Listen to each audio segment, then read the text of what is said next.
So ayun nga, papunta kami sa pinaparentahan naming bahay sa Quezon, and malapit doon may makikita kayo ditong tindahan kung saan makakabili kayo ng mga kung anong kailangan nyo dahil malayo yung tindahan dito. Tapos on the way doon makikita nyo yung mga signs na to para hindi kayo maligaw. And pagka nandyan, yan na yun. Yan na yung resort homes namin. Kumbaga, subdivision siya pero may sarili kami dyang bahay na may swimming pool, so pwede nyo siyang rentahan. Papasok pa lang ng gate, makikita nyo na agad yung bahay namin na yan. Yan yung bahay namin. At safe yung mga magre-rent dito dahil may guard siya sa unahan. And then yung dagat naman, maglalakad kayo sa pinakadulo, may gate doon, nandun yung dagat. At ayun na nga, nagbabalang kami ng gamit, then nilipat na kami dun sa isa naming bahay na ipapa-blessing, which is yung La Granja. Pag nakita nyo yung sign na yan, kumaliwa kayo, dire-diretso yan. Tapos may makikita agad kayo na may mga banner.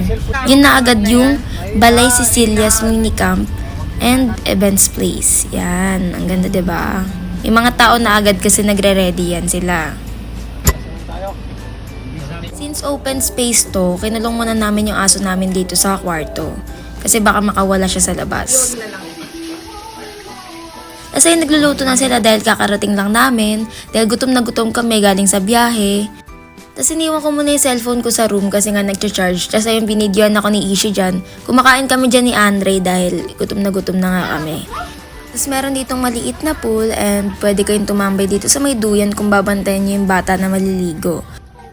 So si Chelly yung pinakakauna-una magsiswimming dito. Malaki yung pool na yan, mukha lang siyang maliit pero pag sa personal, like, ang laki-laki niya talaga. So, pwede mag-swimming dito kahit matatanda, mga chill lang, or paglasing kayo, pwede kayong tumambay dito, magpa-sober.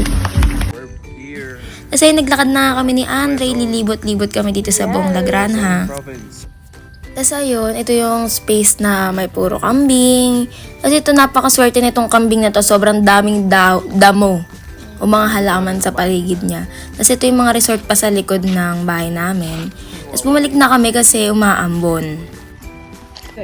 So since wala kami magawa, nagkabit kami ng mga punda at cover ng kama para mahiga na siya ng maayos. Tapos may video okay rin dito, pwede kayo kumanta.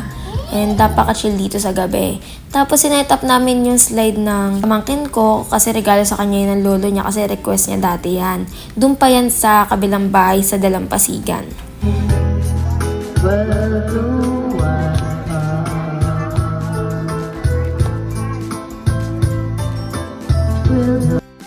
Tapos binidyohan ko si Gucci kasi nakita ko siya nagchichill lang ganyan ng kit-kit niya. Tapos dito sa part na to, binlessing na yung bahay. Upang magkatipon-tipon ang lahat na pinag-iipan sa walang hanggan. Amen. Tapos after syempre ma-blessing ang bahay, kailangan magpaagaw para swerte. Tapos yan pala yung mga foods na pin-repair ni Ate Che. Hindi pa lahat nandyan, di ko kasi nakunan lahat. Tapos syempre banding-banding with pinsans. Tapos dito nag-aya ako pumunta sa 7-Eleven kasi parang gusto ko ng chocolate. Tapos ayan, nag-setup na kami ng table kasi iinom na.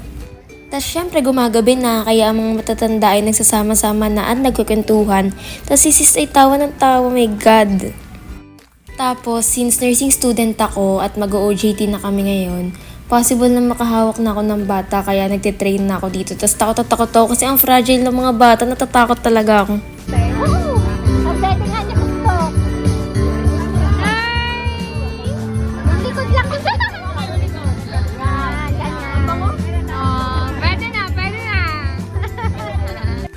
Nag-aayos-ayos pa ng buhok si sis. Dito, umiinom na kaming lahat ng mga kabataan.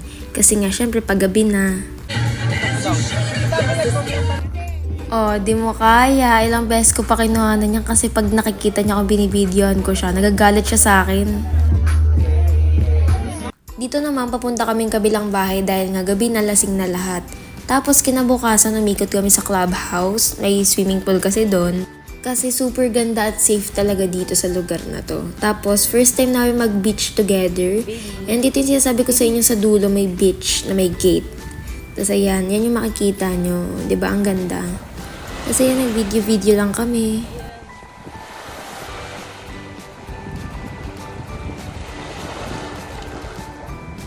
Tapos dito pinoproblema niya kasi white daw yung tsinelas niya. Pauwi na kami sa bahay neto at ayan yung itsura dito. Tapos biglang umambon kaya sabi ko, babe, videohan kita kunyari nababasa ka. Tapos naluto na dito yung mga ulam na kakainin namin sa umagahan. Tapos nagluto si ate ng lechon paksiw. Dito pauwi na kami kasi nga baka maabutan pa kami ng dilim. Tapos ayan, madadaanan niyang pauwi, Hacienda Escudero. Sa gilid yan ng yan San Pablo City na yung Arc. Tapos sinundo namin siya kasi sumabay siya sa boyfriend niya pauwi.